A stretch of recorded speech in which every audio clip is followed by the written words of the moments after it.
All right, hello everybody. My name is Katie Einerson. I'm a program officer at the Whiting Foundation. I'm joined today by Courtney Hodel, who's our Director of Literary Programs, and Adina Applebaum, my fellow program officer, and our program assistant, Ruby Wang. We are going to be talking with you today about submitting an effective and a persuasive application for a 2025 Whiting Creative Nonfiction Grant. This presentation is for nonfiction writers, as well as editors, agents, and advocates for creative nonfiction. And we encourage you to share both the application and the advice that we are about to offer with anyone you know who might be interested in this grant. I'm going to kick us off with a brief overview of the grant and the application, and I'll offer some initial guidance on applying. Then we will have time for you all to ask questions via the chat. The chat is set up so that you can message us over here at Whiting, but no other attendee of this webinar. So this means other attendees won't be able to see your questions. So please don't be shy about asking anything that you would like clarity on. I'm not going to be following the chat closely until after my brief presentation. Adina will be monitoring the chat and she will respond to any straightforward questions that you drop in there, but we're going to save the bigger questions for the Q&A after the presentation. So if we don't respond to your question immediately, please don't feel ignored. After the presentation, we will take all unanswered questions dropped in the chat in turn. To get us started, I will drop the application in the chat so that you can have it open and follow along if you like. That there.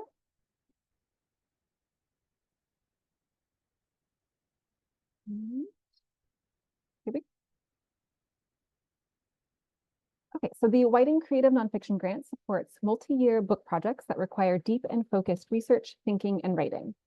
We welcome applications for a wide range of nonfiction genres, including history, cultural or political reportage, biography, memoir, science, philosophy, criticism, graphic nonfiction, personal essays, among other categories. However, self-help books, historical fiction, textbooks, and books that are primarily for a scholarly audience and books that are for young readers are not eligible for this grant. The grant is very specifically for work in progress, so the funding is meant to arrive at a crucial point mid-progress or mid-process after significant work has been accomplished, but when an extra infusion of support can still make a big difference in the work. The grant is meant to recognize excellent nonfiction work in progress in the middle to late middle stage. And I would say the most compelling applications will articulate clearly why support is needed at this stage and how the grant will be used to help bring the book to a high artistic and intellectual level. So we will award up to 10 grants of $40,000 each, and the grant can be given in either one installment or in 2 installments over the course of 2 years. The only requirement concerning the funds is the grant needs to be used to support the completion of your book. You can use the funds in really any way that is directly tied to researching or writing the book, such as paying a fact checker, or you can use the grant towards your ability to research and write. So you can use it for living expenses or childcare. And I'm going to talk more about the eligible uses of funds in a little bit. You can find all this information and the full guidelines on our website, and I will drop that link into the chat as well.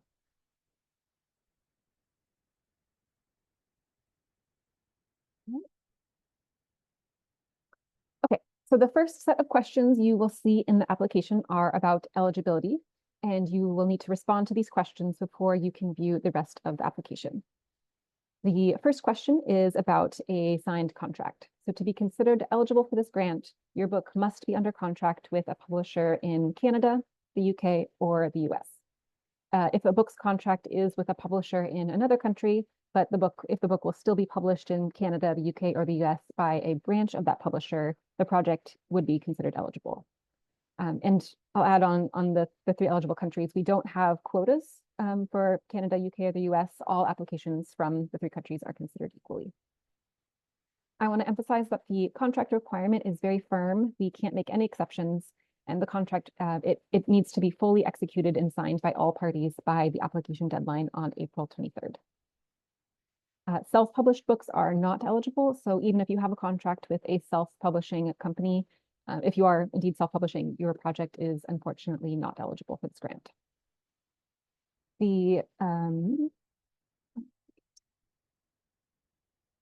The second question asks if your book is a work of nonfiction. So any genre that is non-nonfiction, so to speak, is not eligible. It has to be a work of nonfiction. The third question asks if your book is a work in progress. So this grant is, again, specifically for projects that will require significant work after the grant is made in November 2025.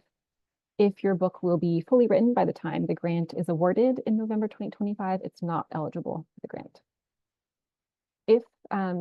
If you're in a situation where the book will be close to completion by November 2025, please just make sure to very clearly highlight in your statement of work to be completed what work will remain after the grant is made and how you'll use the funds to do that work. And I'm going to talk more about that statement of work to be completed in a later slide. The final point on eligibility, while we do ask to see your contract, there is no disqualifying size of advance. So no advance is too big or too small to apply. The contracts are held in very strict confidence and only foundation staff can see them. So they won't be shared by they won't be shared with our reviewers or our judges. Applications are due Wednesday, April 23rd by 11:59 p.m. Eastern Time via Submittable, so via that same link that I dropped in the chat earlier. And the most heavily weighted aspects of your application are your sample chapters, your statement of work to be completed, and your plan for use of funds. And I'm going to go into detail on those three elements in later slides. We also request a letter of support from your publisher or your editor. You will see that the application asks you to request the letter via Submittable, and then the deadline for your publisher or your editor to upload that letter is Wednesday, April 30th. And I'm going to say more about that letter in a later slide as well. Okay, so I'm going to talk now in more detail about these three most important pieces of your application, which again are the sample chapters, statement of work to be completed, and plan for use of funds. I'm going to talk about them in general order of importance. So I'm not going in the order that the materials are requested in the application. I'm just mentioning that so you don't get confused if you're following along with the application open. I'm going to skip over some of the more straightforward questions just in the interest of time and because we've given quite detailed instructions in the application. But if you do have any questions about fields that I don't touch on, please, of course, feel free to drop those questions in the chat and we will get to them in the Q&A. Okay, so starting with the sample chapters, we ask you to submit up to 25,000 words, which generally breaks down to around 3 chapters. Please do not go over the word limit. If you do, we will ask you to resubmit a shorter sample.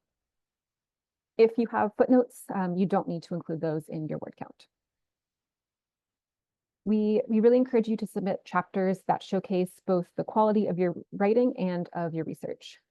Your chapters, they can be from different sections of the book. You don't need to submit just the first 3 chapters, but you should definitely submit what you consider to be your strongest and your most representative material. To the extent that the word count allows, we ask that you submit full-length draft chapters rather than short excerpts from all across the book. And I would say that the best writing samples they're beautifully written and they also make clear the central project or some very essential aspect of your book. You'll see that in the field just above the sample chapter upload field, we ask you to describe the status of your sample chapters. So we know that the sample is part of a work in progress and the sample doesn't need to have a final level of polish, but the work that you submit should be strong. And we ask you to describe the status in this field because it's really helpful for both us and the reviewers to understand if the pages you're submitting are they first drafts, are they nearly final versions, are they somewhere in between. The statement should be pretty brief. There's a 200-word limit. And really the important thing here is that you demonstrate an awareness of the stage that the work is in so that we understand where you are in your process as we read. Generally, I would say the more polished material, the better, but it's okay if the work that you're submitting is in different stages. So you might, for example, submit 1 chapter that's a first draft and 2 that are nearly final. Just be sure to clearly communicate that, tell us what chapter is in what stage in this field. And again, just keep in mind that you should be using these sample chapters to really showcase what you're capable of in terms of style and artistry and also quality of research, while also helping us understand the core ideas behind your project. Please don't submit work from a different or a previously published work that's not part of your current book project. We only want to see chapters from the book that the grant would support. Okay, I'll talk now about the statement of work to be completed. So this statement should be up to 800 words, and the main purpose of this statement is to clearly describe the work that you need to do to complete the book to the highest standard. I advise beginning the statement with some background. So tell us about your research methodology and include a summary of the research and then the research and the writing you've completed so far. From there, we'll want to understand both your overarching plan for completing the book and the very specific work that this grant will enable. On top of that, from this statement, we will want to understand how the work that the grant will enable is essential to your project. And to that, I'll add that the work that the grant will enable, it may or may not bring you to the actual finish line, but either way, the readers and judges should come away from reading the statement with a really clear understanding of how this grant will significantly enhance the quality of the final book. So a few more words on the statement of work to be completed. This is really your chance to make a case for how this grant stands to elevate the quality of the book. So think about telling us why the grant would be coming at the right moment and how it will make a big difference. To give just a few examples of what you might include in this statement, you might describe sources that you'll consult on a research trip, tell us why they're essential to the project. You might describe the importance of interviews that you'd like to pay to have transcribed, or you could explain why time off or a course release would enable you to focus on your book or to look at it with fresh eyes. Please don't be afraid to use this statement to address challenges that the grant can help resolve. We want to have a clear understanding of your situation and any roadblocks that you're facing. You will not all be penalized for identifying hurdles or challenges.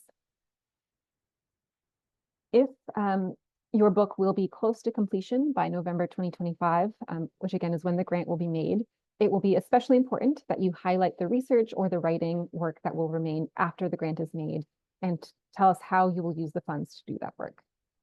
Projects that will be fully written and complete by November 2025 are not eligible, although the grant can be used to support an intensive revision after a full draft has been submitted to your editor.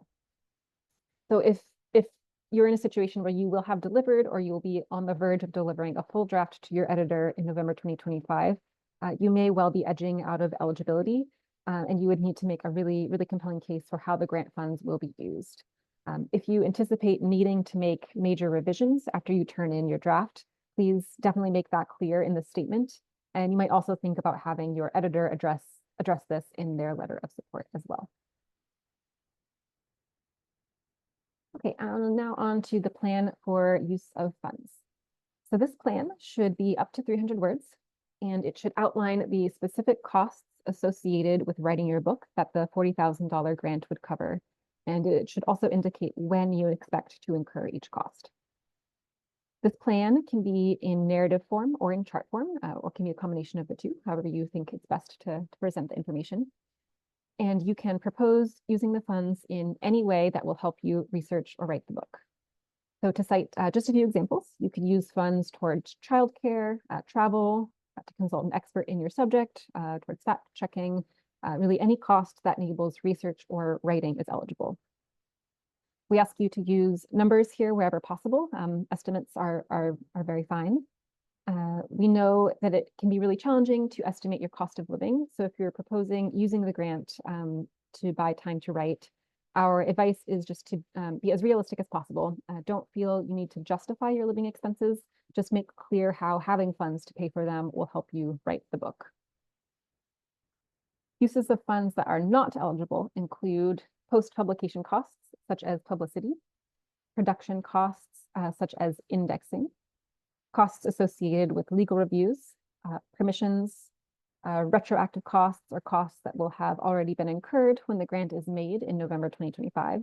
So you can't, for example, use the grant to reimburse costs for a research trip that you took prior to receiving the grant. A few other ineligible costs include costs associated with supplemental photos, charts, or maps. Although for this, I'll clarify that for graphic nonfiction projects specifically, the projects where images are integral to the structure or the narrative, costs associating with creating new images for that graphic nonfiction project are considered eligible. Okay, once again, the grant is intended to support works in progress, and it should only be used to enable research and writing. We'll be very happy to take any questions on eligible uses of funds in the Q&A. If you have a very specific or really detailed scenario that you want to run by us, you can also always email us with questions. And my final words of advice for the statement of work to be completed and the plan for use of funds are to be as specific as possible. These statements combined should give us a very clear understanding of how the $40,000 grant will have a direct and significant impact on the book. Right, on now to the letter of support. So this letter should come from your publisher or your editor, and it's due no later than Wednesday, April 30th, which is 1 week after the application deadline. This letter is important because it confirms for us that your publisher is behind your book. The best letters include a discussion of the importance of your project and the contributions it will make to its field, your ability to complete the project at a high level. So for example, the letter may discuss your overall body of work, your past successes, and why you are the best person to complete this book. Strong letters also will discuss the value of the grant to the success of the project and the publisher's plans for publishing the book while addressing any challenges that the grant can help resolve. This guidance is all in the application, and it is sent to your letter writer when you send them the request to be a submittable. So don't feel like you need to write all of this down. That all of this will be in the application, and again, in that letter request that you send out when you press the button submittable. Okay, a few notes now on the selection process. So each application will have 2 first-round readers. These readers will evaluate for substance and execution while keeping in mind that they are, of course, reading a work in progress. From there, a limited number of applications will then be reviewed by a new panel of final round judges who will evaluate for need in addition to substance and execution. All of our reviewers and judges serve anonymously, so their identities are never revealed, and they are instructed to never share or discuss the identity of applicants or any of the application materials. I think it's really helpful to keep in mind that our readers and judges change every year. So if you have applied previously, the readers and judges evaluating your materials will not have seen your previous application, and they will be approaching your project with completely fresh eyes. This means you're welcome to submit sample chapters that you have submitted in a previous application. Just keep in mind, that, of course, that your most polished and your most representative material is the best choice when it comes to submitting sample chapters. I also encourage you to keep in mind that across all of our programs, it is not at all uncommon for applicants to apply multiple times before receiving a grant. So if you have applied before, we hope you won't be discouraged and you will consider applying again.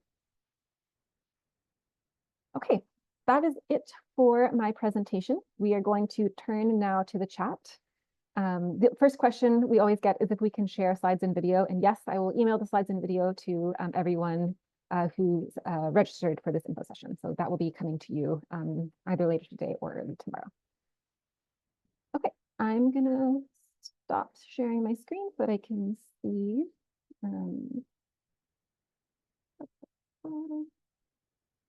more clearly.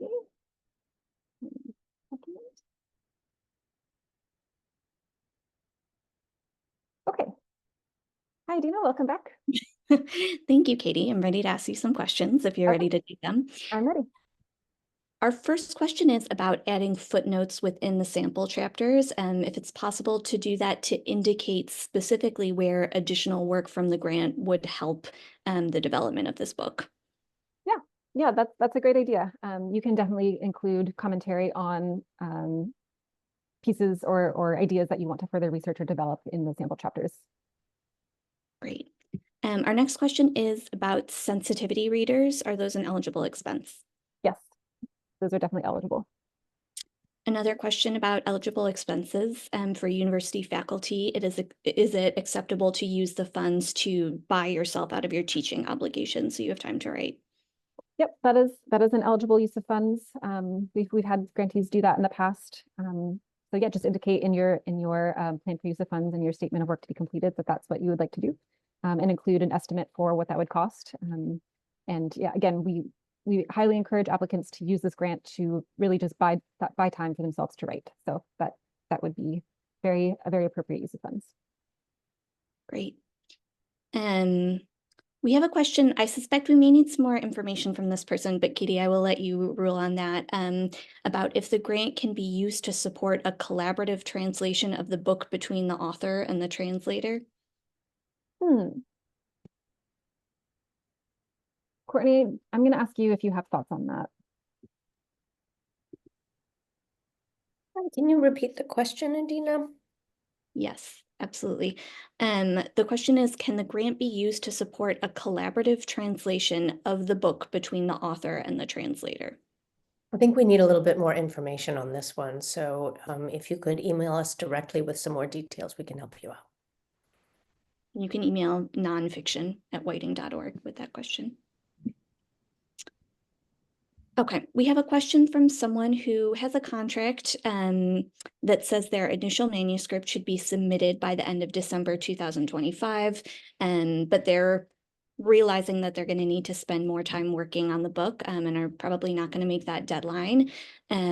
So they're wondering how to indicate that in their application when they're submitting the contract that has that deadline information in it.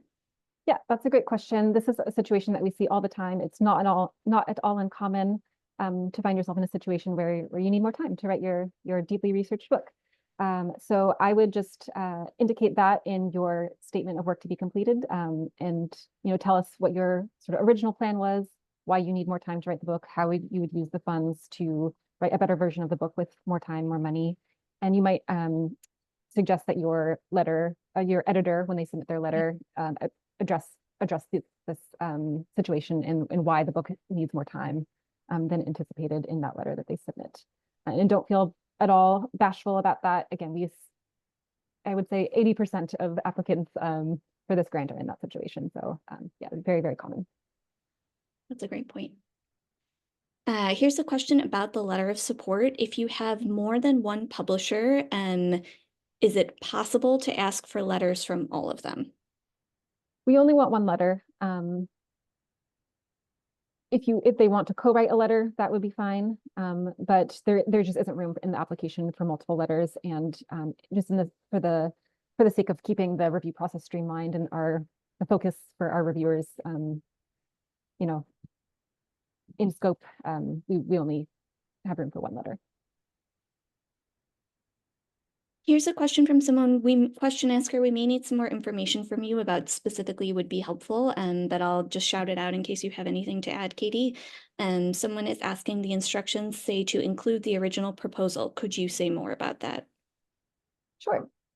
So yeah, we ask for the original proposal in the application. And the reason that we ask for that is because it's just helpful to understand sort of like where you started and where you are. So we want to know how the project came into being, what your original vision for the project was.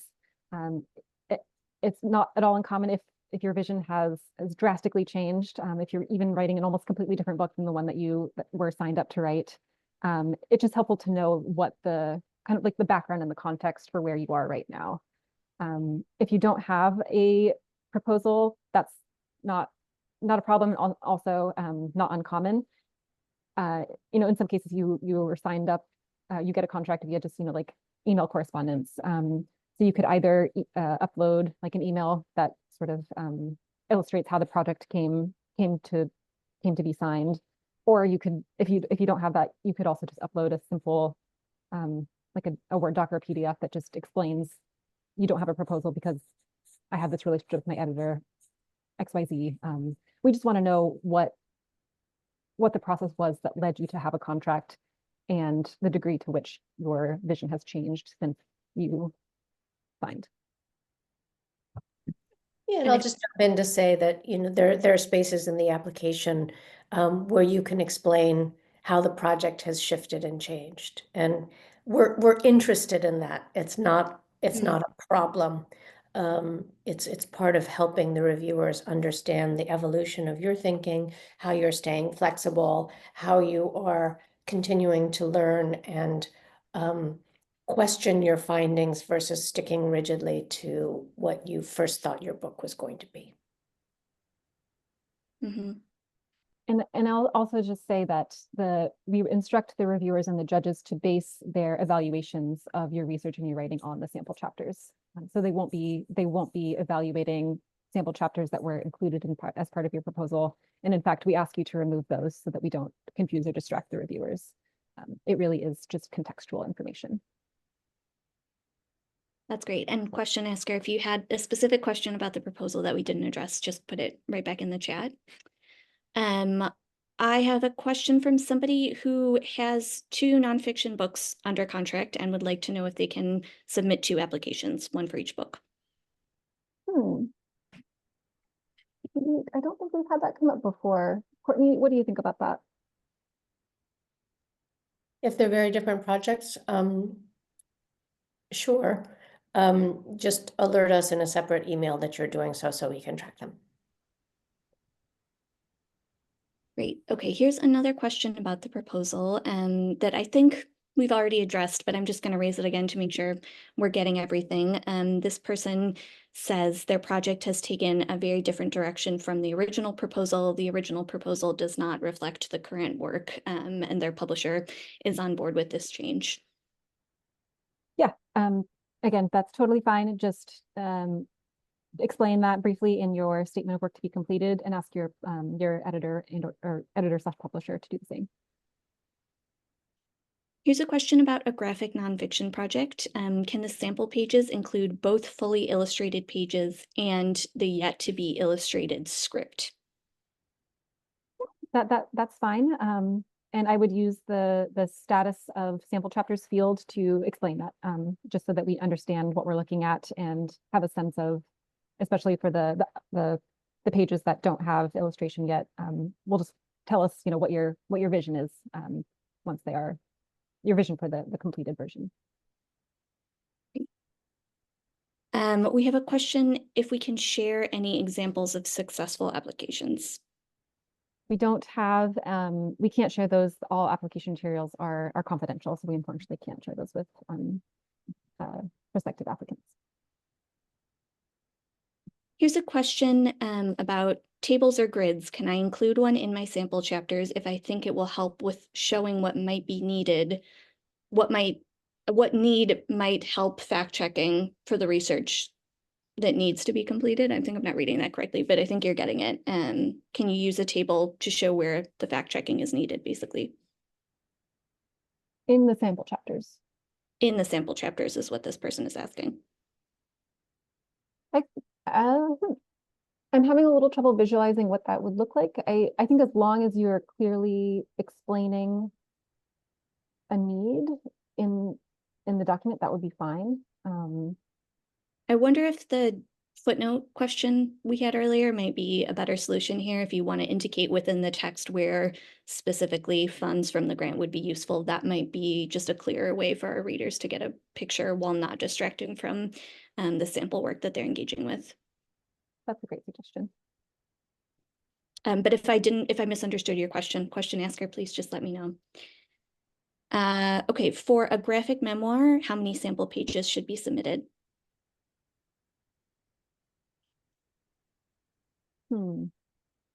Let's see. So the word count is 25,000 words. I think we'd be hovering at about 30 pages. Thank you. Can funds be used to pay a freelance editor / manuscript consultant? Yes. Yeah, that would be an eligible use of funds.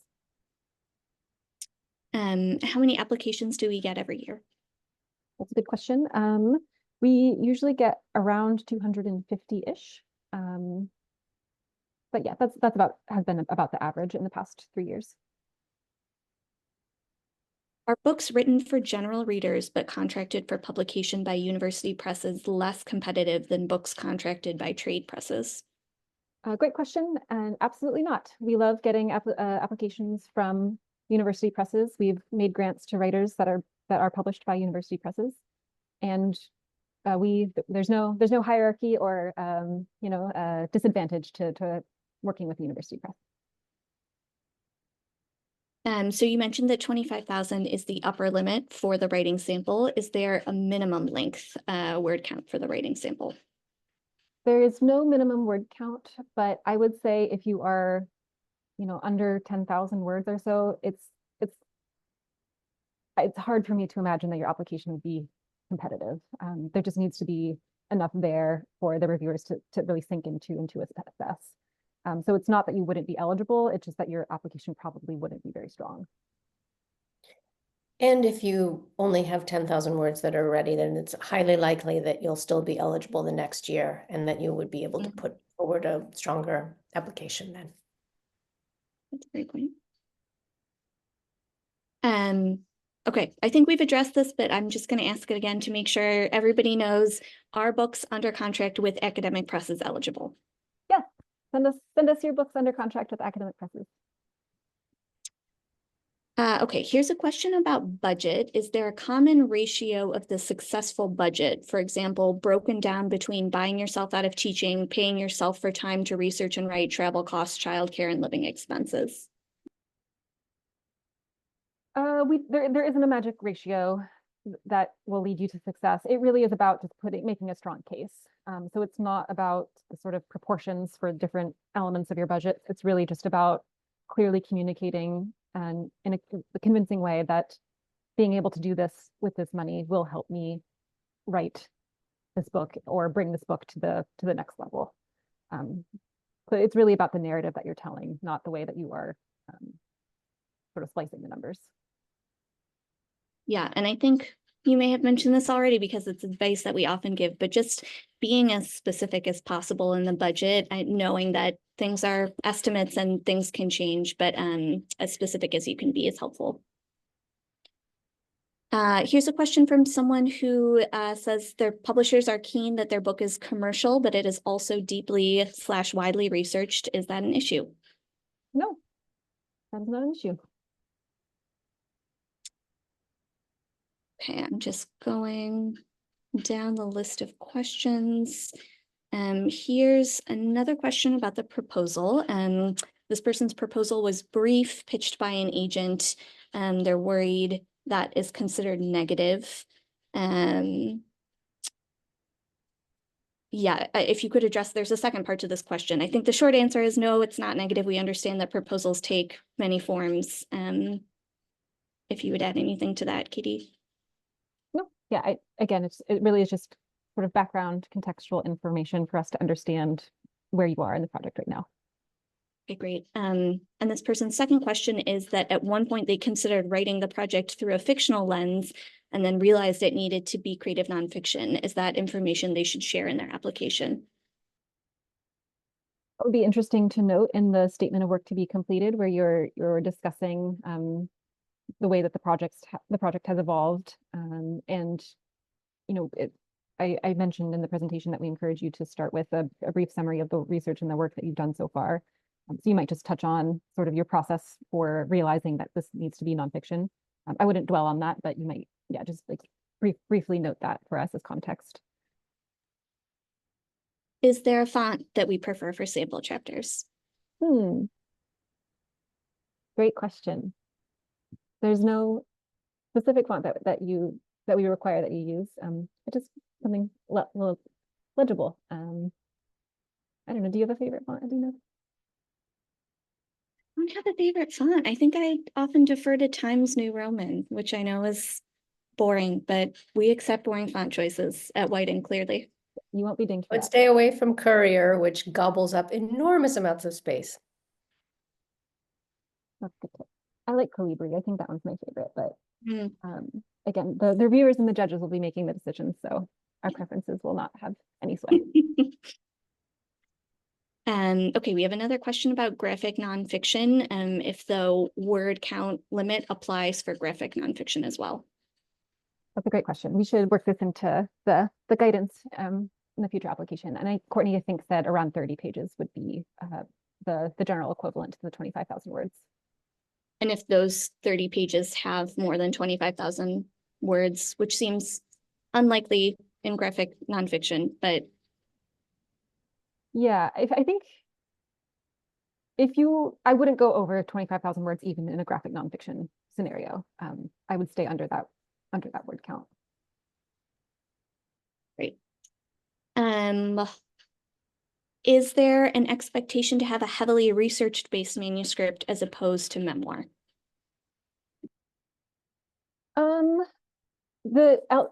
Both, very heavily researched nonfiction and memoir are eligible genres. I would say that this grant, we will be looking, one of the criteria that we ask judges to look at is the quality of your research. And so if you are writing a memoir, memoirs can be very, very researched. Often it's personal research that you're doing, which is eligible. And I encourage everyone to take a look at the page on our website that has all the past grantees, and you'll see that we've supported some really, really wonderful memoirs. The ones that I think are best suited for this grant are ones that sort of use a personal story to open up some view on the world, or to teach us something about our experience of the world that starts with a really personal experience, if that makes sense. So there isn't, we don't have a preference or a prejudice against memoir, but there should be something that we're learning from the memoir that is more than just your personal story. Would either of you add anything to that, Courtney or Adina? No, I think that about covers it. We're looking for something that will give a window to give us, a cultural or social insight. Yeah, I would only add that I think the memoirs that we've previously supported are great examples of the type of memoir work that we're interested in, which is not to say that if your memoir doesn't look exactly like those, it's ineligible, but I think they display a range in memoirs that really teach us something cultural, as Courtney and Katie are both saying, in different ways and with different narratives. But we're also really open to experimentations in form. We find those really exciting, so they don't have to, follow the format of memoirs of the past. Okay, our next question is if you have applied previously and are going to and did not receive the grant and are applying again this year with the same project, do you need to change or modify the work sample that you submit? Good question. You don't have to. Again, reviewers and judges change every year, so the panels that will be evaluating your application this year won't have seen your application last year. They won't be familiar with the project. I would just encourage you to I wouldn't just de facto use the same materials. I would, take stock of what progress you've made since you last applied, and send us your strongest work as of this moment. Great. Our next question is about budget and the format for the budget. Would we prefer a sort of spreadsheet-based budget or like a Word document with a narrative-based budget? We don't have a preference. Both are fine. However, it is easiest for you to communicate the ways that you plan to use the funds is fine for us. Just as long as it's clear, I think you can format it and arrange the information however is easiest for you. Is this grant open to writers of any nationality?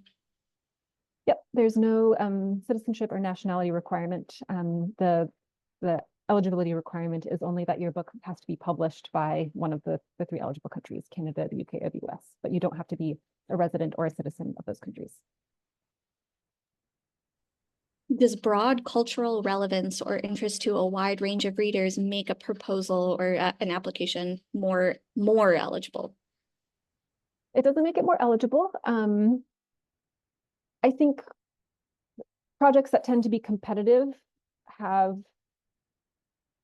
they don't need to be extremely broad in their scope or in their potential audience. Some projects that we've supported have had very broad, wide appeal, and some have been sort of like very meticulous deep dives into a really compelling sort of singular issue. So there isn't, we're not looking for one or the other. And I'll say that in each cohort, we like it when there's a range of projects. We don't want to have a cohort that has, 10 books in progress that are all doing sort of the same thing or on similar topics or even sort of like approaching the form in a similar way. We really like to see range in the cohort that we support every year.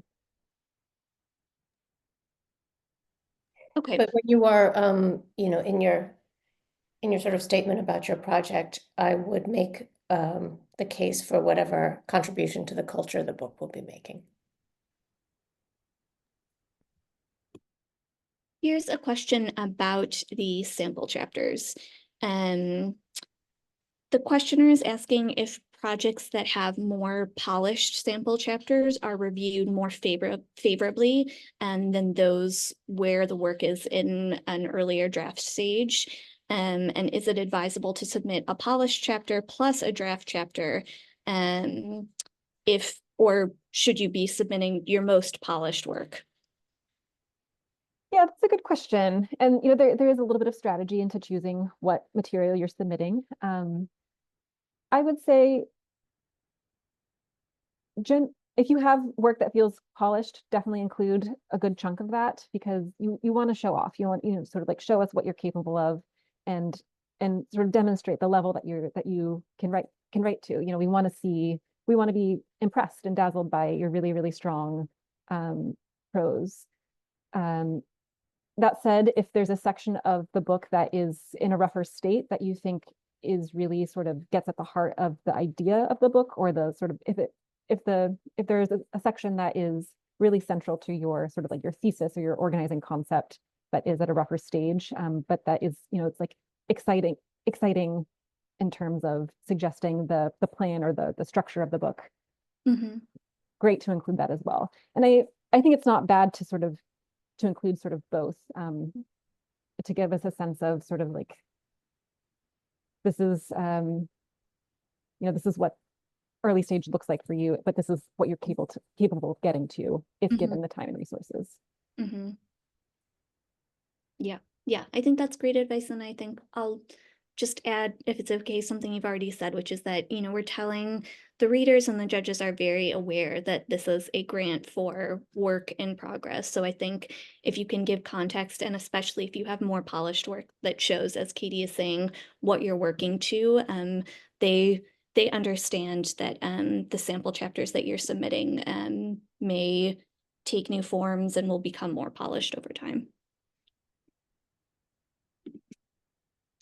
Okay, our next question is about if you receive the grant, what are the reporting requirements for awarded grants, and how frequently do grantees need to submit updates?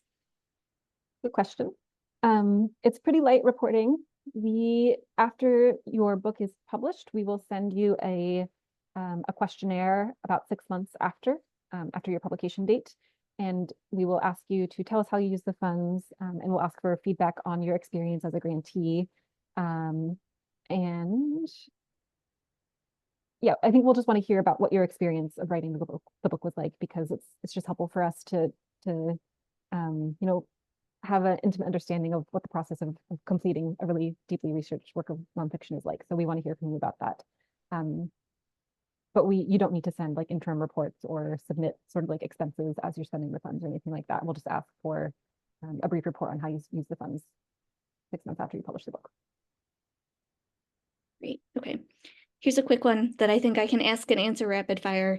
Is it necessary to be nominated in order to apply? No, it is not. As long as you fit the eligibility requirements, all are invited to apply.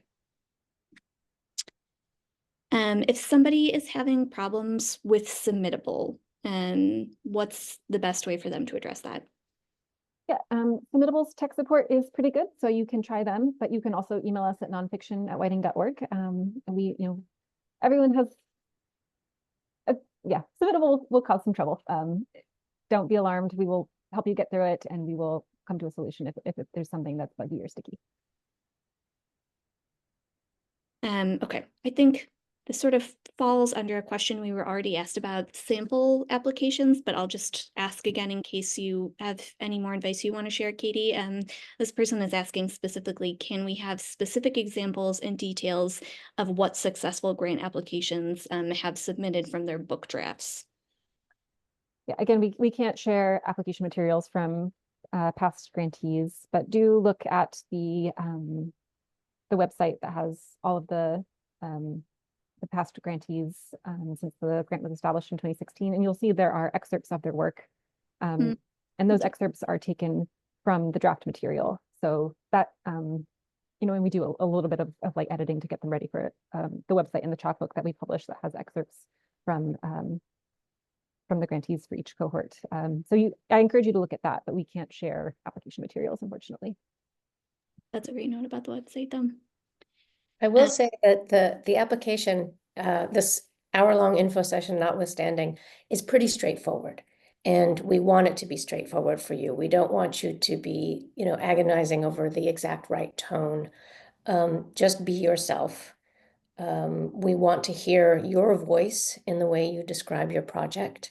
And just be very forthright, straightforward about the issues you're facing, what you want to achieve, and pick the strongest bits of the work you've got to date. So I hope that makes it sound like a more achievable project to put this application together. That's one of the reasons why we keep the statement about your project and the plan for completion so short. We don't want it to be too demanding. So just tell us what's ahead for you.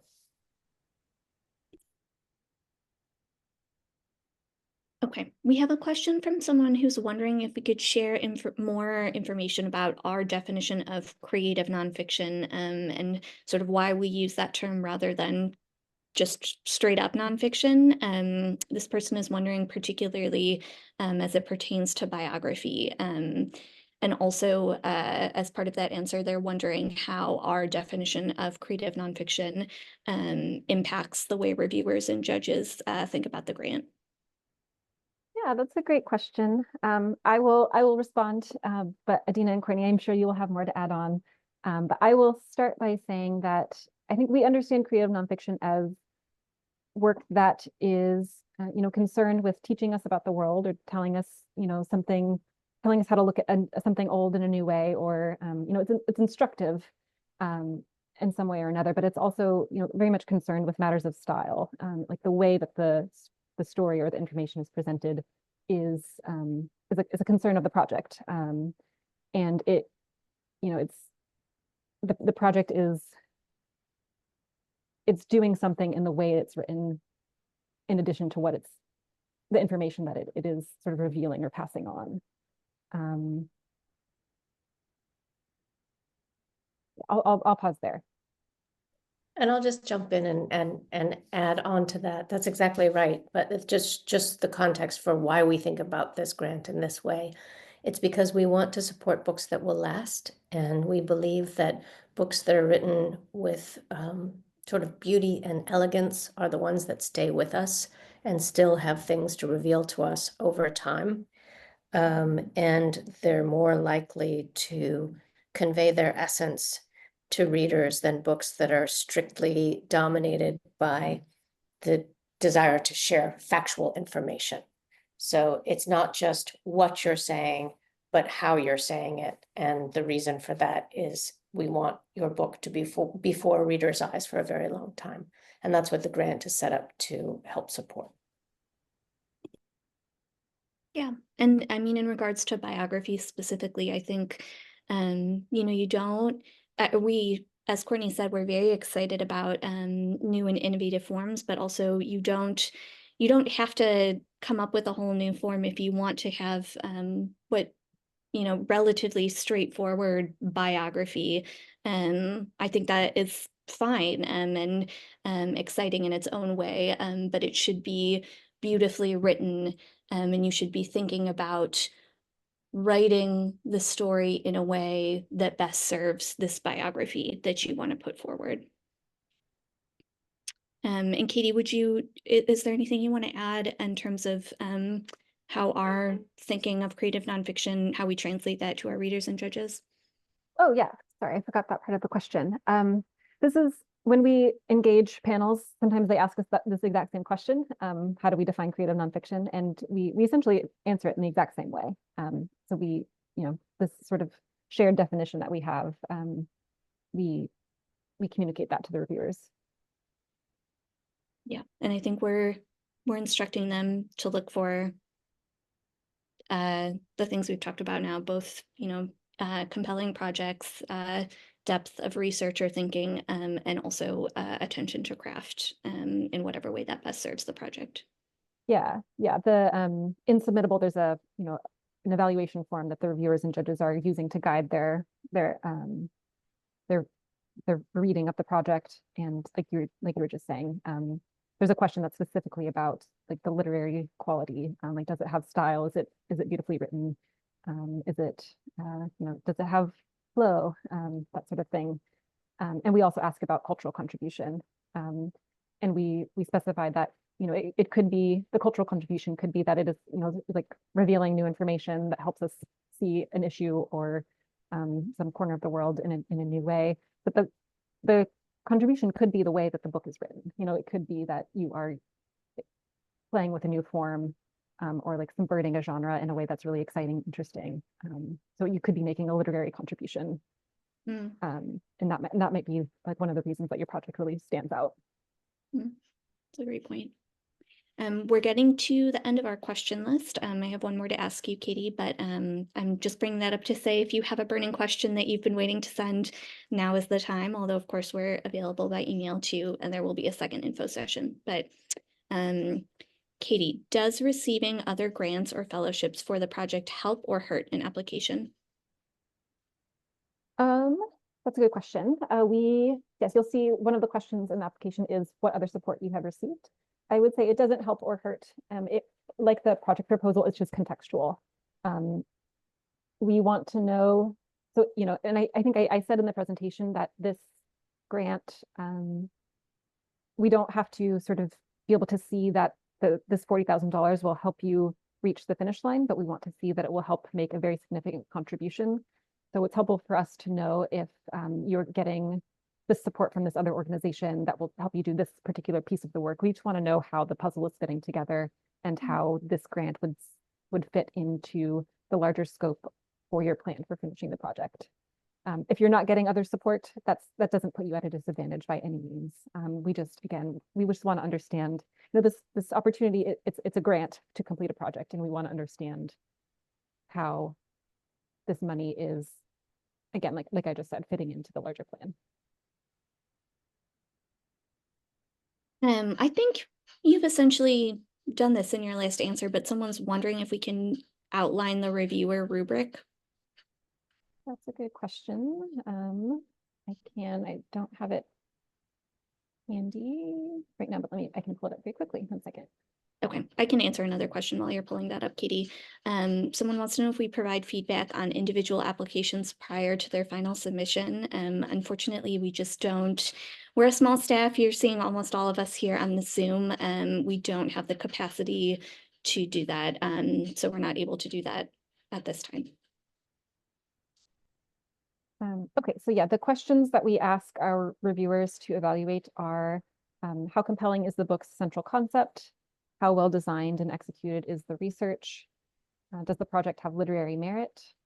What contribution might the book make when published? And what value would the grant add to the project? So again, that's when we're really looking at what other support you're getting. What is your statement? What is your plan to complete the book? And what is your plan for use of funds?